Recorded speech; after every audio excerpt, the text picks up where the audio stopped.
പല സ്ത്രീകളും പറയുന്ന ഒരു കാര്യമാണ്, ചിലപ്പോൾ സങ്കടം തോന്നും.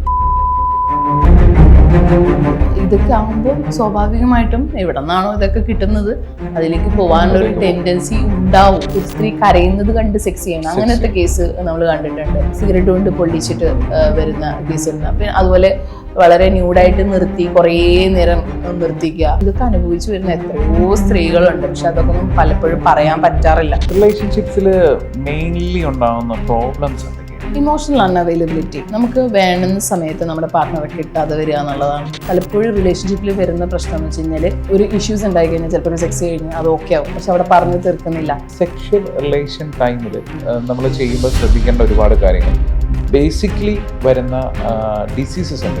ബേസിക് ഹൈജീൻ ഒരു മനുഷ്യന് വേണം. പ്രൈവറ്റ് ഹെയർ ക്ലീൻ ചെയ്യുക, അതുപോലെ തന്നെ വാഷ് ചെയ്യുക. ഇതൊന്നും ഇല്ലാത്ത ഒരാളോട് നമുക്ക് താല്പര്യം തോന്നും. സ്ത്രീ നോ പറയുന്നത് എല്ലാം നോ അല്ല. നോ മീൻസ് നോ, അതൊക്കെ ശരി തന്നെ. വരണ്ട എന്ന് പറയുന്നത് വരണമെന്നും കൂടി ഉണ്ട്. അപ്പോൾ സ്ത്രീക്ക് എപ്പോഴും ഈ സ്നേഹം പരിശോധിക്കുന്ന ഒരു സ്വഭാവമുണ്ട്. ജ്യോതികയുടെ ഒരു ഇന്റർവ്യൂവിൽ ജ്യോതിക പറഞ്ഞിട്ടുണ്ട്, അണ്ടർസ്റ്റാൻഡിങ് ഒന്നല്ല, അപ്രിസിയേഷൻ ആണ് അവരുടെ ലൈഫ് മുന്നോട്ട് പോകുന്നത്. രണ്ടുപേരും എഫേർട്ട് എടുത്താൽ മാത്രമേ ലൈഫ് ബ്യൂട്ടിഫുൾ ആവും.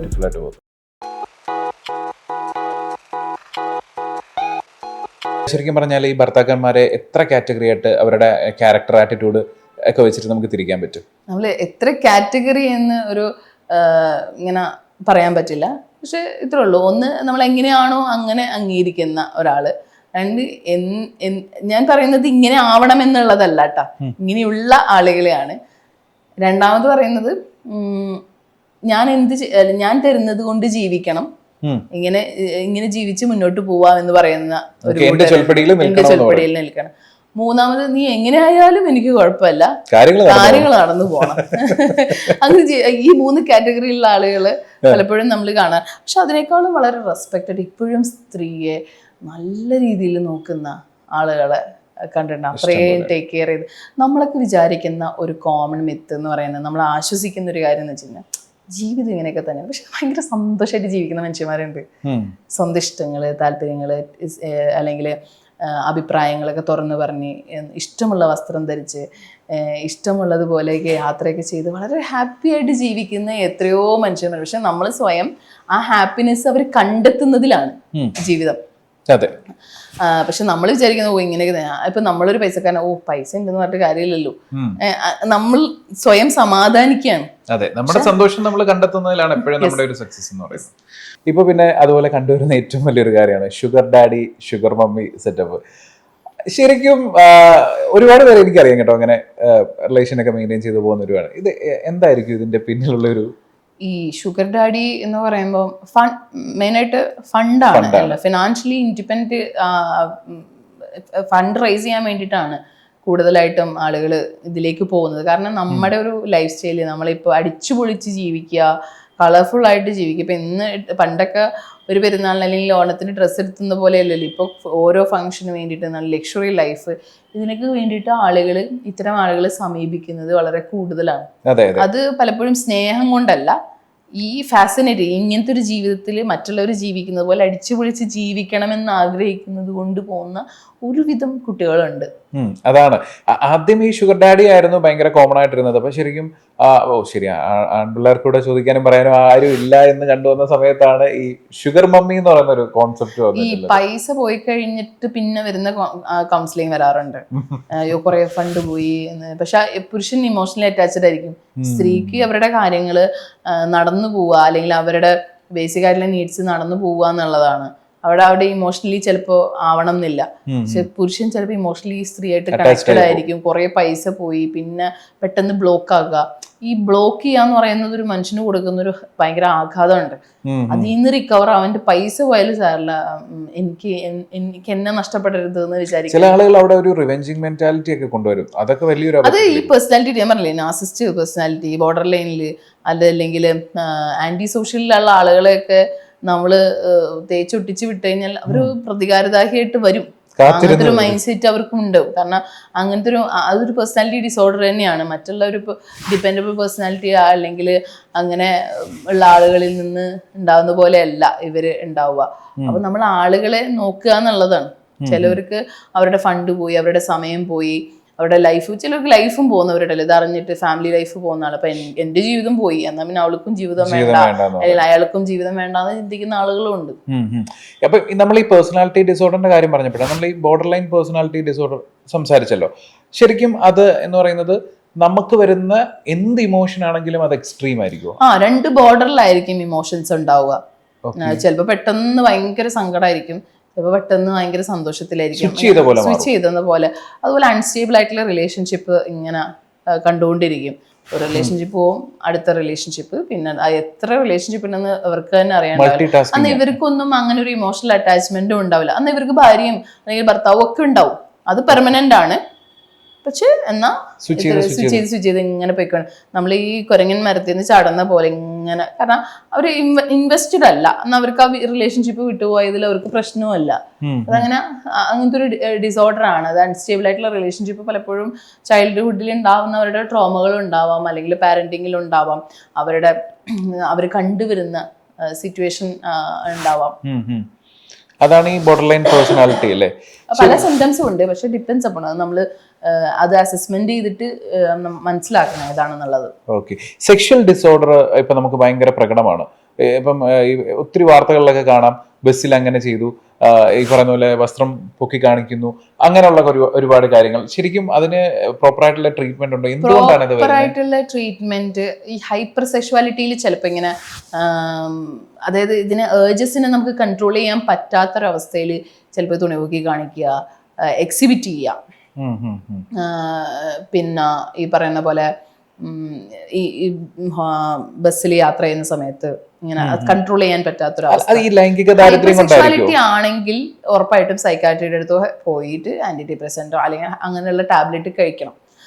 പക്ഷെ ഇതൊരു മനോരോഗമായിട്ട് തന്നെ ട്രീറ്റ് ചെയ്യാൻ പറ്റുമെന്ന് വെച്ച് കഴിഞ്ഞാൽ ടാസ്ക് ആണ്. ഈ ലൈംഗിക ദാരിദ്ര്യം എന്ന് പറയുന്ന ഒരു കാരണം കൊണ്ടായിരിക്കും ഇങ്ങനെയൊക്കെ ചെയ്യുന്നത്?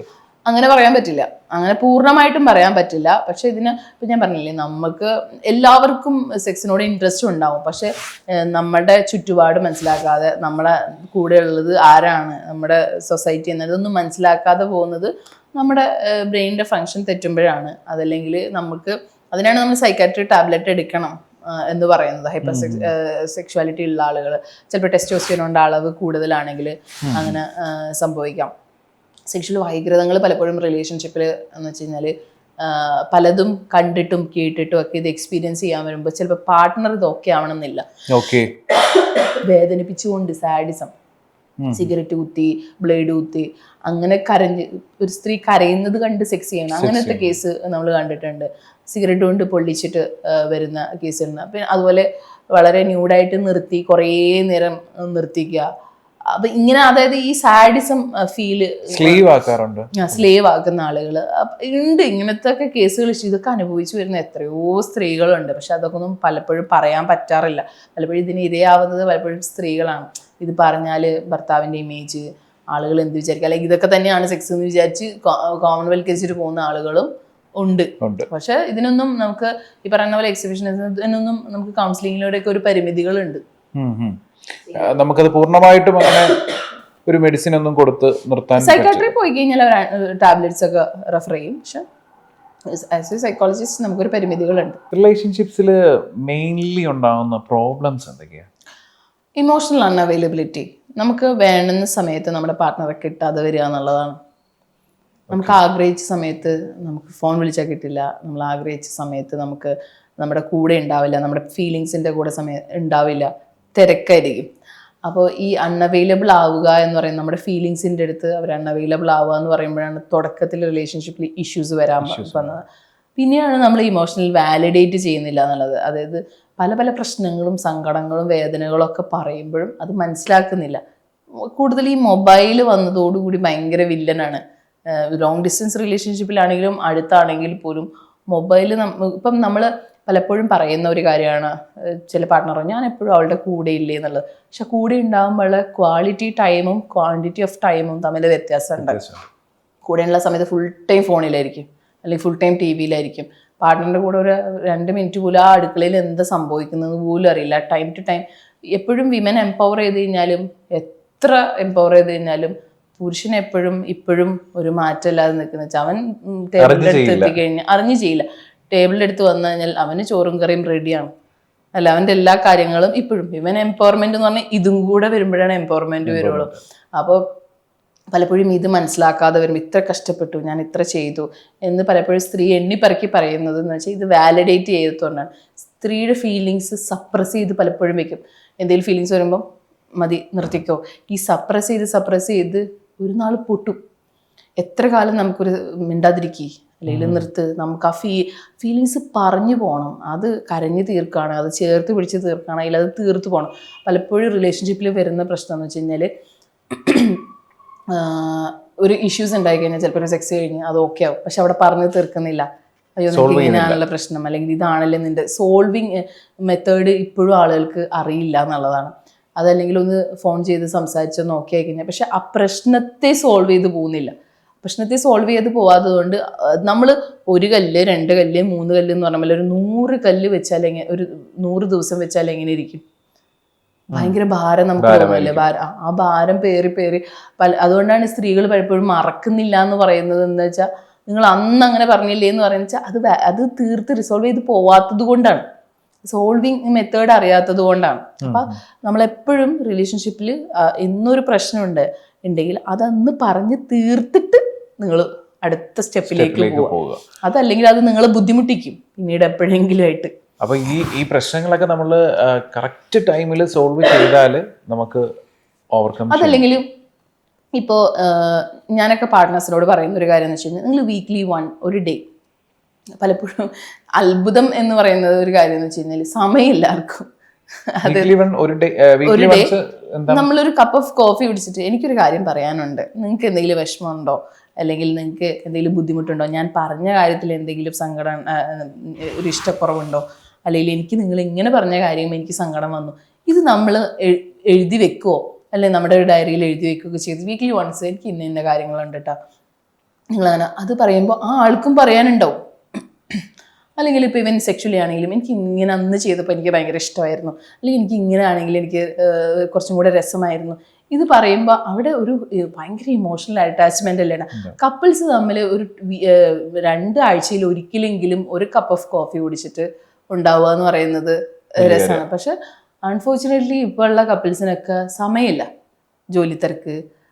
അത് ചില കേസിൽ എനിക്ക് കഴിഞ്ഞൊരു മാസമായിട്ട് 2 കേസ് വന്നിട്ടുണ്ടായിരുന്നു. മേഡം കുട്ടികൾ വേണം പക്ഷെ ഇന്റർകോഴ്സിന് താല്പര്യമില്ല, ICS അപ്പം ഇതൊന്നും എൻ്റെ ഡിപ്പാർട്ട്മെന്റ് അല്ല, പക്ഷെ അവർക്ക് കുട്ടി വേണം പക്ഷെ ഇന്റർകോഴ്സിന് സമയമില്ല. കാരണം എനിക്ക് ഇപ്പം UK നിന്ന് US നിന്നൊക്കെ വരുന്ന കോളുകൾ അത്രയും നൈറ്റ് ഷിഫ്റ്റിംഗ് ഭാര്യയെ കാണുന്നില്ല, ഇവർക്ക് സമയമില്ല, സെക്സ് ചെയ്യാനുള്ള സമയമില്ല, അല്ലെങ്കിൽ സെക്സ് ചെയ്യാനുള്ള സമയം കണ്ടെത്തുന്നില്ല. ഇങ്ങനെയുള്ള കാര്യങ്ങളുണ്ട്. പക്ഷെ ഇതൊക്കെ നമ്മൾ പറഞ്ഞേ എഫേർട്ട് എടുക്കുക എന്ന് പറയുന്ന ഒരു കാര്യമുണ്ട്. നമുക്ക് എല്ലാം എക്സ്ക്യൂസ് പറഞ്ഞിട്ട് അല്ലെങ്കിൽ ഇങ്ങനെയായിരുന്നു അങ്ങനെയായിരുന്നു നമുക്ക് പറയാം. പക്ഷെ എഫേർട്ട് എടുക്കുമ്പോൾ മാത്രമേ, 2 പേരും എഫേർട്ട് എടുത്താൽ മാത്രമേ ലൈഫ് ബ്യൂട്ടിഫുൾ ആവും. റിലേഷൻഷിപ്പ് ബ്യൂട്ടിഫുൾ ആയി പോകണമെന്നുണ്ടെങ്കിൽ പല കുറവുകളോടുകൂടി നമുക്ക് മനുഷ്യരെ അംഗീകരിക്കാൻ പറ്റിയപ്പോഴാണ്. അയാൾ എഫേർട്ട് എടുക്കുന്നുണ്ട്, അവള് കഷ്ടപ്പെടുന്നുണ്ട്, അല്ലെങ്കിൽ എനിക്ക് വേണ്ടി കുറെ കാര്യം ചെയ്യുന്നുണ്ട്, പക്ഷെ പറ്റാത്തത് കൊണ്ടാണ് മനസ്സിലാക്കാം. അത് വരുമ്പോഴാണ്. എഫേർട്ട് ഇല്ലാത്തത് എപ്പോഴും 0 തന്നെയാണ്. അപ്പൊ ഈ റിലേഷൻഷിപ്പിൽ എപ്പോഴും ഇഷ്യൂസ് ഉണ്ടാവും. അതുപോലെ നമ്മൾ ഈ പ്രവാസികളുടെ ഒരു സെക്ഷൽ പ്രോബ്ലം ഉണ്ട്. അവർ ഭയങ്കരമായിട്ട് ഫ്രസ്ട്രേറ്റഡ് ആണ്. അവർ ഈ സ്പാസിനെയും ഹാപ്പി എൻഡിങ് തുടങ്ങിയിട്ടുള്ള കാര്യങ്ങളെയൊക്കെ അവിടെ സമീപിക്കുന്നുണ്ട്. ശരിക്കും അതെന്താണ് അതിനെക്കുറിച്ച് എന്താ പറയാനുള്ളത്? അല്ല, ചില പ്രവാസികളുടെ കേസ് പറയുമ്പോൾ നമുക്കൊരു നിസ്സഹായാവസ്ഥ പലപ്പോഴും വരാറുണ്ട്. ലോങ് ഡിസ്റ്റൻസ് റിലേഷൻഷിപ്പിൽ പ്രാരാബ്ദം കൊണ്ട് നമ്മുടെ കുഞ്ഞുങ്ങളുടെ ഭാവി ഇതൊക്കെ ഓർത്തിട്ട് ഇപ്പോൾ വീട് വെക്കാൻ അതിനൊക്കെ വേണ്ടിയിട്ട് പ്രവാസത്തിലേക്ക് പോകും. പക്ഷെ ഇവരുടെ സെക്ഷൽ നീഡ് വെർച്വൽ സെക്സിനെ നമ്മൾ പ്രൊമോട്ട് ചെയ്യല്ല, പക്ഷെ ചില ഫോണിലൂടെയെങ്കിലും നമ്മൾ സംസാരിക്കുന്നത് നല്ലതാണ് നമ്മുടെ പാർട്ട്ണറായിട്ട്. അതൊരു ഇമോഷണൽ ഇൻറ്റിമസി ഉണ്ടാക്കിയെടുക്കാൻ നല്ലതാണ്. തിരിച്ച് നമ്മൾ വീട്ടിലേക്ക് പോകുമ്പോൾ ഇപ്പോൾ പലപ്പോഴും പ്രവാസികളൊക്കെ പറയുന്നത് അവരുടെ ബാധ്യതകൾ വിഷമങ്ങൾ പറയുന്നു. പല സ്ത്രീകളും പറയുന്ന ഒരു കാര്യമാണ്, ചിലപ്പോൾ സങ്കടം തോന്നും. ഫോൺ ചെയ്താൽ അപ്പോഴത്തേക്കും കുട്ടികളെവിടെ ചാടിച്ചാ ചോറിച്ചാ ശരി എന്നാ കട്ട്. സ്നേഹത്തോടെ എല്ലാ മനുഷ്യരും ആഗ്രഹിക്കുന്നത് കേൾക്കാൻ ഇഷ്ടപ്പെടുന്നൊരു കാര്യം സ്നേഹത്തോടെയുള്ളൊരു സംസാരമാണ്. പക്ഷെ അതുപോലും കിട്ടാത്ത, തിരിച്ചങ്ങോട്ട് കിട്ടോ സ്ത്രീകൾ അങ്ങോട്ട് നിങ്ങൾ ഓക്കെ അല്ലേ, നിങ്ങളുടെ ജോലി എങ്ങനെ ഉണ്ടായിരുന്നു, ഇതൊന്നും ചോദിക്കാതെ വെറും പൈസ മാത്രം ചോദിക്കുന്ന ആളുകളുണ്ട്. ഡിപ്പെൻസ് അപ്പോൺ ആണ്. അപ്പോൾ ഇതൊക്കെ ആകുമ്പോൾ സ്വാഭാവികമായിട്ടും എവിടെ നിന്നാണോ ഇതൊക്കെ കിട്ടുന്നത് അതിലേക്ക് പോകാനുള്ള ഒരു ടെൻഡൻസി ഉണ്ടാവും. അല്ലെങ്കിലും നമ്മൾ ഇപ്പം ഇങ്ങനെയൊക്കെയുള്ള ഒരു സാഹചര്യം വരുന്ന സമയത്ത് ഈ ഗോളില്ലാത്ത ഗോൾ പോസ്റ്റിലേക്ക് ഗോൾ അടിക്കാൻ ഒരുപാട് പേരുണ്ട്. അങ്ങനെയും പറയാം, അങ്ങനെയുള്ള ആളുകളും ഉണ്ട്. നമുക്ക് ഇങ്ങനെ ഓരോ കേസുകൾ ഇങ്ങനെ എടുത്തെടുത്ത് പറയാനാണെങ്കിൽ ഓരോ കേസും ഡിപ്പെൻസ് അപ്പം ചിലർക്ക് ഇമോഷണൽ വാലിഡേഷൻ കൊടുക്കാത്തത് കൊണ്ട് പോകുന്നവരുണ്ടാവും, ചിലപ്പോൾ അവൈലബിലിറ്റി ഞാൻ ആഗ്രഹിച്ച സമയത്തൊന്നും കിട്ടാത്തത് കൊണ്ട് പോകുന്നവരുണ്ടാവാം. ഡിപ്പെൻസ് അപ്പോൺ ആണ്. അപ്പോൾ നമ്മൾ ആരുടെയും ജീവിതം ജഡ്ജ് ചെയ്യാൻ ഒന്നുമല്ല. കാരണം കൂടെ ജീവിച്ച മനുഷ്യർക്ക് അവരെന്താണെന്നുള്ളത് അറിയാൻ പറ്റുള്ളൂ. അല്ലെ, നമ്മൾ നിങ്ങൾക്ക് അഡ്ജസ്റ്റ് ചെയ്ത് ജീവിച്ചൂടെ, അല്ലെങ്കിൽ എൻ്റെ ജീവിതം കണ്ടപ്പോൾ എന്നോട് പലപ്പോഴും പറഞ്ഞു അഡ്ജസ്റ്റ് ചെയ്ത് ജീവിച്ചൂടെ, അല്ലെങ്കിൽ വളരെ സുഖമല്ലേ. പക്ഷെ ജീവിച്ച എനിക്ക് മാത്രമേ അറിയുള്ളൂ എത്രത്തോളം ഞാൻ മെൻ്റലി ബുദ്ധിമുട്ടിയിട്ടാണ്, സഫർ ചെയ്തിട്ടാണ്. I tried a lot and I cried a lot. എനിക്ക് ഒരുപാട് കാര്യത്തിൽ ഞാൻ സഫർ ചെയ്തു. അത് റെഡിയാക്കാൻ ഞാൻ ഒരുപാട് ശ്രമിച്ചു. പക്ഷെ അവരോടൊന്നും വിഷമമില്ല, സങ്കടമില്ല. പക്ഷെ ഇപ്പോൾ വന്ന ഫേസ് ഓഫ് ലൈഫൊക്കെ അവരും നമ്മളുടെ കൂടെ ഉണ്ടായിട്ട് വന്നതാണ്. അതിലെപ്പോഴും നന്ദിയോടെ തന്നെയാണ് ഓർക്കുന്നത്. പക്ഷെ ജീവിക്കുന്ന മനുഷ്യർക്കാണ് അറിയുള്ളൂ അവരെന്താണ്, എങ്ങനെയാണ്. പക്ഷെ അതിൽ ഒരു തീരുമാനം എടുക്കാൻ ഇത്ര വർഷങ്ങളെടുത്തു. ആ തീരുമാനം എടുക്കാനുള്ള ധൈര്യമാണ് ഞാൻ സംഭരിച്ചു വെച്ചത്. അപ്പം അങ്ങനെ എപ്പോഴും ഒരു പെട്ടെന്നുള്ള ഒരു തീരുമാനമല്ല. നമുക്ക് എന്താണ് അവർ ജീവിച്ചു വന്നിട്ടുള്ളത്, അനുഭവിച്ചിട്ടുള്ളത് എന്താണ്, ബെഡ്റൂമിൽ എന്താണ് അനുഭവിച്ചിട്ടുള്ളത്, അല്ലെങ്കിൽ ഫിനാൻഷ്യലി എന്താണ് അനുഭവിച്ചിട്ടുള്ളത്. ഫിനാൻഷ്യലി സ്ട്രഗിൾ ചെയ്യുമ്പോൾ നമുക്ക് സ്വാഭാവികമായിട്ട് നമ്മുടെ കാര്യങ്ങളൊന്നും ചെയ്തു തരാത്ത മനുഷ്യരോട് നമുക്ക് എന്ത് മതിപ്പാണ് തോന്നുക. അപ്പോൾ ഫിസിക്കലി എന്താണ് അനുഭവം, ഫിസിക്കലി ഇൻസൾട്ട് ചെയ്യുന്ന, ബെഡ്റൂമിൽ ഇൻസൾട്ട് ചെയ്യുന്ന എത്രയോ ആളുകളുണ്ട്. അപ്പോൾ പുറമേ നിന്ന് നോക്കുമ്പോൾ നല്ലൊരു ഹാപ്പി ഫ്രെയിം ഉണ്ടാകും. ആ ഫ്രെയിമിൽ നമുക്ക് ആരെയും ജഡ്ജ് ചെയ്യാൻ നമുക്ക് പറ്റില്ല. അപ്പം നമ്മളിപ്പോൾ ഇങ്ങനെ കുറേ സെക്സും അത് റിലേറ്റഡ് ആയിട്ടുള്ള ടോപ്പിക്സും ഡിസോർഡേഴ്സിനെ ഒക്കെ കുറിച്ചിട്ട് സംസാരിച്ചിട്ടുണ്ട്. ലാസ്റ്റ് എനിക്ക് ചോദിക്കാനുള്ള ഒരു കാര്യം, ഈ സെക്ഷൽ റിലേഷൻ ടൈമിൽ നമ്മൾ ചെയ്യുമ്പോൾ ശ്രദ്ധിക്കേണ്ട ഒരുപാട് കാര്യങ്ങൾ, ബേസിക്കലി വരുന്ന ഡിസീസസ് എന്തൊക്കെയാണ്? സെക്ഷുവൽ ട്രാൻസ്മിറ്റഡ് ഡിസീസ് STDs പലപ്പോഴും ഒന്ന് ചൊറിച്ചിൽ ഭയങ്കര, ഇതൊക്കെ ഗൈനക്കിൻ്റെ ഇതാണ്. പക്ഷേ എങ്കിലും ബേസിക് ഹൈജീൻ ഒരു മനുഷ്യന് വേണം. അത് ആണിനാണെങ്കിലും പെണ്ണിനാണെങ്കിലും. നമ്മൾ ഫെർമോൺസ് എന്ന് പറയും സൈക്കോളജിയിൽ. ഒരു സ്ത്രീ ആണെങ്കിലും ഒരു പുരുഷനാണെങ്കിൽ അടുത്ത് വരുമ്പം ഒരു വായുനാറ്റം ഉണ്ടെങ്കിൽ നമുക്ക് പറ്റില്ല. ഒരു ബോഡി സ്വെറ്റിങ് നമുക്ക് ഒരു ബോഡി ഓർഡർ ടൈം എടുക്കും തോറും സ്മെല്ല് വരും.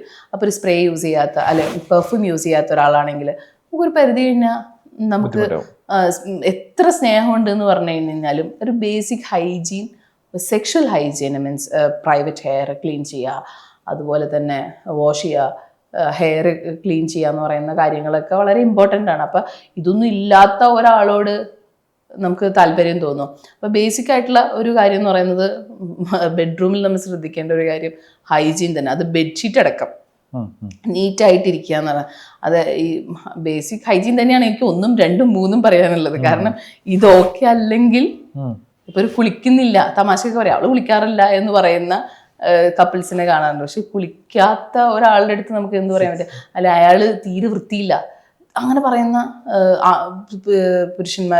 സ്ത്രീകളുണ്ട്, കുടവേറൊക്കെ ഉണ്ട്, അല്ലെങ്കിൽ എനിക്ക് താല്പര്യമില്ല, അല്ലെങ്കിൽ തീരെ ഹെൽത്ത് നോക്കില്ല, ഭയങ്കര സ്മെല്ലാണ് എന്ന് പറയുന്ന.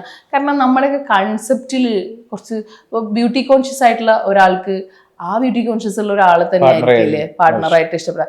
ഇപ്പൊ ചിലർ പറയും, ഞാനിപ്പോൾ തടിച്ചത് കൊണ്ട് ഞാൻ പ്രസവിച്ച് തടിച്ചു. പക്ഷെ പ്രസവിച്ച് തടിച്ചാലും നമ്മളുടെ ഹെൽത്ത് നമ്മൾ ആളുകൾ കാണുമ്പോൾ ബ്യൂട്ടിഫുൾ ആയിട്ട് ഇരിക്കുക എന്ന് പറയുന്നത് നമ്മുടെ റെസ്പോൺസിബിലിറ്റിയാണ്, അല്ലെ. അപ്പൊ അതിനേറ്റവും ഭംഗിയായിട്ട്, അപ്പൊ ഭംഗിയായിരിക്കുമ്പോൾ പാർട്ട്ണർക്ക് നമ്മളോട് ആ ഭംഗി നമ്മളോട് ഉണ്ടാവും, ആ രസം നമ്മളോട് ഉണ്ടാവും. അപ്പൊ അത് നമ്മുടെ ലൈഫിൽ മടുപ്പ് തോന്നാതിരിക്കാൻ നമ്മളും എഫേർട്ട് എടുക്കണം. അപ്പൊ നമ്മൾ ആ കറക്റ്റ് ഈ ബേസിക് ഹൈജീൻ നമ്മൾ നോക്കിയില്ല എന്നുണ്ടെങ്കിൽ വരുന്ന ഡിസീസ് ബേസിക് ആയിട്ടുള്ള വരുന്നത് ഒന്ന് ഫംഗൽ ഇൻഫെക്ഷൻ വരാം, അതല്ലെങ്കിൽ ഈ മെയിനായിട്ട് ചൊറിച്ചിൽ വരുമ്പോൾ പലപ്പോഴും പുരുഷന്മാർ ക്യാരിയേഴ്സാണ്. പുരുഷന് ഒരിക്കലും ചൊറിച്ചിൽ വരില്ല. ഫംഗൽ ഇൻഫെക്ഷനും അല്ലെങ്കിൽ ഈ വൈറൽ ഇൻഫെക്ഷനൊക്കെ വരുമ്പോഴേ പുരുഷൻ കാരിയറായിട്ട് കിടക്കും, സ്ത്രീക്കാണ് എപ്പോഴും വരിക. സ്ത്രീ ചിലപ്പോൾ ഒരു കാൻഡിഡ് ബിയോ അല്ലെങ്കിൽ വജൈനൽ ടാബ്ലറ്റ് ഉള്ളിൽ വെക്കുകയൊക്കെ ചെയ്ത്, അല്ലെങ്കിൽ ഒരു ടാബ്ലറ്റ് ഇൻടേക്ക് ഒക്കെ ചെയ്ത് കഴിഞ്ഞ് കഴിഞ്ഞാലും മാറും. പക്ഷെ പുരുഷൻ അവിടെ ഉണ്ടാവും, പുരുഷനെ അതൊരു കാരിയറായിട്ടുണ്ടാവും. വീണ്ടും ഇന്റർകോഴ്സ് ചെയ്യുമ്പോൾ വീണ്ടും സ്ത്രീക്ക് വരും. അപ്പം പലപ്പോഴും ഉള്ളൊരു മിസ്റ്റേക്ക് എന്ന് വെച്ചാൽ പുരുഷൻ പോവില്ല, പുരുഷനും കൂടെ ടാബ്ലറ്റ് എടുക്കേണ്ടി ചൊറിച്ചില്. പക്ഷെ നമ്മൾ സെക്ഷൽ ട്രാൻസ്മിറ്റഡ് ഡിസീസ് പലപ്പോഴും പറയുന്നത് HIV അങ്ങനെ അതാണ്, എയ്ഡ്സ് ആണ് നമ്മൾ പലപ്പോഴും. പക്ഷെ സിഫിലിസ്, ഗൊണേറിയ വളരെ ബുദ്ധിമുട്ടായിട്ടുള്ള ഒരുപാട് അസുഖങ്ങളുണ്ട്. ഇപ്പൊ കോണ്ടംസ് യൂസ് ചെയ്താൽ പോലും വരുന്ന അസുഖങ്ങൾ യൂസ് ചെയ്താൽ പോലും സെക്ഷൽ ട്രാൻസ്മിറ്ററിന് ഒരു പരിമിതി വരെ ബുദ്ധിമുട്ടാണ് വരുന്നുണ്ട് എന്ന് പഠനങ്ങൾ പറയുന്നുണ്ട്. അപ്പോൾ നമ്മൾ ഈ മൾട്ടിപ്പിൾ ആയിട്ടുള്ള ആളുകളായിട്ട് സെക്സ് ചെയ്യുമ്പോൾ ഇവരൊക്കെ ഒരാളുടെ അടുത്തല്ല എന്നുവെച്ചാൽ ഈ പല പാർട്ട്ണറിനായിട്ട് മസാജ് സെന്ററിലൊക്കെ പോകുമ്പോൾ ഇപ്പോൾ വൃത്തിയുള്ളതും വൃത്തിയില്ലാത്തതും പക്ഷേ രോഗങ്ങളുള്ളതും സെക്ഷൽ ട്രാൻസ്മിറ്റ് വേഗം മീൻസ് ഈ ഫ്ലൂയിഡിലൂടെ പെട്ടെന്ന് പകരാൻ സാധ്യതയുള്ളതാണ്. അപ്പോൾ പെട്ടെന്ന് ഐഡൻറ്റിഫൈ ചെയ്യാനും ബുദ്ധിമുട്ടാണ്. അപ്പോൾ HIV മാത്രമല്ല, അല്ലാതെ ഒരുപാട് ബുദ്ധിമുട്ടായിട്ടുള്ള രോഗങ്ങളുണ്ട്. ഈ സദാ ഞാൻ പറഞ്ഞത്, ഈ ആളുകളുമായിട്ട് സംസാരിക്കുമ്പോൾ പൊതുവേ അവർ പറയും ഞാൻ പോയി, ഓക്കെ ശരി, പക്ഷെ ഞാൻ കോണ്ടം യൂസ് ചെയ്തായിരുന്നു എന്ന് പറയും. പക്ഷെ കോണ്ടംസ് യൂസ് ചെയ്താലും ഡിസീസ് വരുന്നുണ്ട്. ഓക്കെ, ഒരു കാര്യം കൂടെ പറയാനുണ്ട്. നമ്മൾ പലപ്പോഴും പുരുഷന്മാരോടാണ്, സ്ത്രീ നോ പറയുന്നത് എല്ലാം നോ അല്ല. റൊമാൻറ്റിക്കലി പറയുകയാണെങ്കിൽ നോ മീൻസ് നോ, അതൊക്കെ ശരി തന്നെ. പക്ഷെ എനിക്ക് വേണ്ട എന്ന് പറഞ്ഞതിനർത്ഥം, അല്ലെങ്കിൽ വരണ്ട എന്ന് പറയുന്നത് വരണം എന്നും കൂടി ഉണ്ട്. അപ്പോൾ എന്നാ ഞാൻ ശരി, ഇന്ന് എനിക്ക് വേണ്ട നിങ്ങളെ എന്ന് പറഞ്ഞു കഴിഞ്ഞാൽ നിങ്ങൾ എന്നെ ഇനി വിളിക്കണം, അല്ലെങ്കിൽ ഞാനിവിടെ ഉണ്ടിട്ടാ, അല്ലെങ്കിൽ നിങ്ങൾ വിളിക്കുമോ നോക്കാം, നിങ്ങൾ എന്നെ ടേക്ക് കെയർ ചെയ്യുന്നുണ്ടോ നോക്കാം. സ്ത്രീക്ക് എപ്പോഴും ഈ സ്നേഹം പരിശോധിക്കുന്ന ഒരു സ്വഭാവമുണ്ട്. അപ്പോൾ അത് കുറച്ചും കൂടെ പുരുഷന്മാർ മനസ്സിലാക്കി കഴിഞ്ഞാൽ കുറച്ചുകൂടി ബ്യൂട്ടിഫുൾ ആവും. അതല്ലെങ്കിൽ സ്ത്രീയെ ചിന്തിക്കാൻ ഒരു സമയം കൊടുത്തു കഴിഞ്ഞാൽ കാട് കയറി ചിന്തിക്കും നെഗറ്റീവായിട്ട്. ഇപ്പോൾ ഒരു പിണങ്ങിയിട്ട് നിങ്ങളൊരു ഹാഫ് ആൻ അവർ കൊടുക്കരുത്, വിത്തിൻ 10 minutes കൊടുത്ത് അപ്പം തന്നെ മിണ്ടണം. ഹാഫ് ആൻ അവർ കൊടുത്തു കഴിഞ്ഞാൽ ചിന്തകൾ അത്രയും മോശമാണ്, പിന്നെ റിയാക്ട് ചെയ്യുന്നത് നാഗവല്ലി ടൈപ്പിലായിരിക്കും. അപ്പം ചിന്തിക്കാൻ ഒരു സ്ത്രീക്ക് നിങ്ങൾ സമയം കൊടുക്കരുത്. ഒരു ദിവസമൊക്കെ കഴിഞ്ഞ് കഴിഞ്ഞാൽ കയ്യിൽ നിന്ന് പോവും. അപ്പോൾ ഈ ലവ് ലാംഗ്വേജ് ഒരു പാർട്ട്ണറുടെ മനസ്സിലാക്കുക, അത് വളരെ ഇമ്പോർട്ടൻ്റ് ആയിട്ടുള്ളൊരു പോയിന്റ് ആണ്. നമ്മൾ ഒരു റിലേഷൻഷിപ്പിൽ അല്ലെങ്കിൽ സ്ത്രീയോട് ഇങ്ങനെ പെരുമാറിയാൽ മതി, പുരുഷനോട് ഇങ്ങനെ പെരുമാറിയാൽ മതി എന്ന് നമ്മൾ പല റീൽസിലും കാണാറുണ്ട്. അവനവൻ്റെ സ്ത്രീയെ മനസ്സിലാക്കുക, അവനവൻ്റെ പുരുഷനെ മനസ്സിലാക്കുക, അവരുടെ ലവ് ലാംഗ്വേജ് മനസ്സിലാക്കുക എന്നുള്ളതാണ്. ഫസ്റ്റ് ഓഫ് ഓൾ നമ്മൾ വേർഡ്സ് ഓഫ് അഫർമേഷൻ, അതായത് നമ്മളോട് വളരെ നീ ചെയ്തത് നന്നായിരുന്നു കേട്ടോ, അല്ലെങ്കിൽ ഇന്ന് ഡ്രസ്സ് ഇട്ടത് നന്നായിരുന്നു കേട്ടോ, അല്ലെങ്കിൽ നിങ്ങളിങ്ങനെ പെരുമാറിയത്, അല്ലെങ്കിൽ നിങ്ങളിങ്ങനെ ചേർത്ത് പിടിച്ചത് എനിക്ക് ഭയങ്കര ഇഷ്ടമായിരുന്നത്. ഇങ്ങനെ ഒരു ഡേ നമ്മൾ സ്റ്റാർട്ട് ആവുകയാണെങ്കിൽ എന്ത് ബ്യൂട്ടിഫുൾ ആയിരിക്കും. വേർഡ്സ് ഓഫ് നമ്മൾ നീ ഇങ്ങനെ ചെയ്ത് ശരിയായില്ല, അങ്ങനെ ആയില്ല, ശരിയായില്ല എന്നല്ലേ പലപ്പോഴും പറയാം. വേർഡ്സ് ഓഫ് അഫർമേഷൻ എന്ന് പറയുന്നത് ഇപ്പം ജ്യോതികയുടെ ഒരു ഇൻ്റർവ്യൂവിൽ ജ്യോതിക പറഞ്ഞിട്ടുണ്ട്, അണ്ടർസ്റ്റാൻഡിങ് ഒന്നല്ല, അപ്രിസിയേഷനാണ് അവരുടെ ലൈഫ് മുന്നോട്ട് പോകുന്നത്. അപ്രിസിയേഷൻ, നമുക്ക് പരസ്പരം നമ്മളെ അപ്രിസിയേറ്റ് ചെയ്ത് നമുക്ക് വളരാൻ സഹായിക്കുന്ന ഒരു വളം എന്ന് തന്നെ വേണമെങ്കിൽ പറയാം. അപ്പം അങ്ങോട്ടും ഇങ്ങോട്ടും ചില ആളുകളെ സംബന്ധിച്ചിടത്തോളം നീ കൊള്ളട്ടോ, അടിപൊളിയായിട്ട് കേട്ടോ എന്ന് പറയുമ്പോഴത്തേക്ക് അവർ ഭയങ്കര ഹാപ്പി ആവുകയാണ്. എന്നാൽ ചിലരുടെ അടുത്ത് ഇത് വെറുതെ പുഷ്പിക്കാൻ വേണ്ടി പറയുന്നതല്ലേ, കളിയാക്കാൻ വേണ്ടി പറയുന്നതല്ല. അപ്പം അവരുടെ അടുത്ത് അത് നടക്കില്ല എന്ന് നമുക്ക് മനസ്സിലാക്കാം. അത് ഒരു ലവ് ലാംഗ്വേജിൽ ഒന്നാമത്തെ ഒരു കാര്യമാണ്. രണ്ടാമത്തെ തന്നെ ആക്ട് ഓഫ് സർവീസ്. നമ്മൾ ഇപ്പം ചില സ്ത്രീകൾക്ക് ഒന്നും ചെയ്യണ്ട, അടുക്കളയിൽ ഇങ്ങനെ വെറുതെ വന്നിരുന്നാൽ മതി, പ്രസൻസ് മതി. ഒരു ആക്ട് ഓഫ് സർവീസ് അല്ല, അവരെ ഹെൽപ്പ് ചെയ്യുന്നതൊക്കെ അവർക്ക് ഭയങ്കര ഇഷ്ടമാണ്. മൂന്നാമത്തെ കാര്യം വെച്ചാൽ ഫിസിക്കലി ടച്ച്. അവർക്ക് ഇങ്ങനെ കെട്ടിപ്പൊക്കെ പിടിച്ച് കൈയൊക്കെ പിടിച്ച് മേ ബി ഒരു സെക്സ് ഒക്കെ കഴിഞ്ഞാൽ അവർ ഭയങ്കര ഹാപ്പി ആയിരിക്കും. ചില ആളുകൾക്ക് ഗിഫ്റ്റ് കൊടുത്താലേ സന്തോഷം ഉണ്ടാവും. അങ്ങനെയുള്ള ആളുകൾക്ക് ഈ 3 കൊടുത്താലും ഗിഫ്റ്റ് തന്നെ കൊടുക്കണം സന്തോഷിക്കാൻ വേണ്ടിയിട്ട്. അപ്പോൾ ഓരോ ആളുകൾക്കും ഓരോ ടൈപ്പ് ഓഫ് ലവ് ലാംഗ്വേജ് ഉണ്ടാവും. പിന്നെ ഏറ്റവും ലാസ്റ്റ് ആൻഡ് ലീസ്റ്റ് ആയിട്ട് പറയുന്ന വളരെ ഇമ്പോർട്ടൻ്റ് ആയിട്ടുള്ള ക്വാളിറ്റി ഓഫ് ടൈം. കുറേ നേരം കൂടേണ്ടത് എന്നല്ല. ഒരുവിധം ബിസിനസ് ആയിട്ടുള്ള ആളുകൾ, പ്രൊഫഷണൽസൊക്കെ നമ്മളടുത്ത് വന്നിട്ട് പറയുന്നൊരു കാര്യം എന്ന് വെച്ച് കഴിഞ്ഞാൽ, ടൂറ് പോകുന്നുണ്ട് ഫുൾ ടൈം ഫോണിലാണ്, വിദേശ രാജ്യങ്ങളിൽ പോകുന്നുണ്ട് ഫോണിലാണ്, വീട്ടിലുണ്ട് ഫോണിലാണ്. അപ്പോൾ ക്വാളിറ്റി ഓഫ് ടൈം ഉണ്ട്, പക്ഷേ ക്വാളിറ്റി ഓഫ് ടൈം ഇല്ല. യെസ്, ക്വാളിറ്റി ടൈം എന്ന് പറയുന്നത് വളരെ കുറവാണ്. അപ്പോൾ ചില ആളുകളെ സംബന്ധിച്ചിടത്തോളം അവർ കൂടെ കുറച്ച് നേരം ഇരുന്നാൽ മതി, എൻ്റെ കൂടെ ഒന്ന് കുറച്ച് നേരം ഇരുന്നാൽ മതി എന്ന് പറയുന്ന ആളുണ്ട്. അപ്പം ഈ 5 കാര്യങ്ങളിൽ ഏറ്റവും കൂടുതൽ അവർ സന്തോഷിക്കുന്നത് ഏതിലാണെന്നുള്ളത് മനസ്സിലാക്കുക. അത് കുറച്ചും കൂടെ ഈ ഗിഫ്റ്റ് കൊടുക്കുന്നതാണ് കുറച്ചും കൂടെ ഇപ്പോൾ സ്ത്രീകളിലൊക്കെ നമ്മൾ കൂടുതലായിട്ട് കാണുന്ന കാര്യം. എന്നാലും ഭർത്താവ് അടുത്തിരിക്കുക എന്ന് പറയുന്ന ഇഷ്ടമുള്ള എത്രയോ സ്ത്രീകൾ നമ്മൾ കാണുന്നുണ്ട്. അപ്പൊ ഇത് മനസ്സിലാക്കുന്നത് കുറച്ചും കൂടെ റിലേഷൻഷിപ്പ് സ്മൂത്ത് ആവാൻ നല്ലതാണ്. അപ്പോൾ എന്തായാലും ഇത്രയും ഒരു ബൾക്ക് ഓഫ് വാലിഡ് ആയിട്ടുള്ള ഒരു ഇൻഫർമേഷൻ തന്നതിൽ ഒരുപാട് സന്തോഷം. കാര്യം എന്താണെന്ന് വെച്ച് കഴിഞ്ഞാൽ ഇതിനകത്തൊക്കെ ഇത്രയൊക്കെ വലിയ കാര്യം ഉണ്ടെന്നൊക്കെ ഇപ്പോഴാണ് മനസ്സിലായത്. അപ്പോൾ thank you so much. Thank you so much.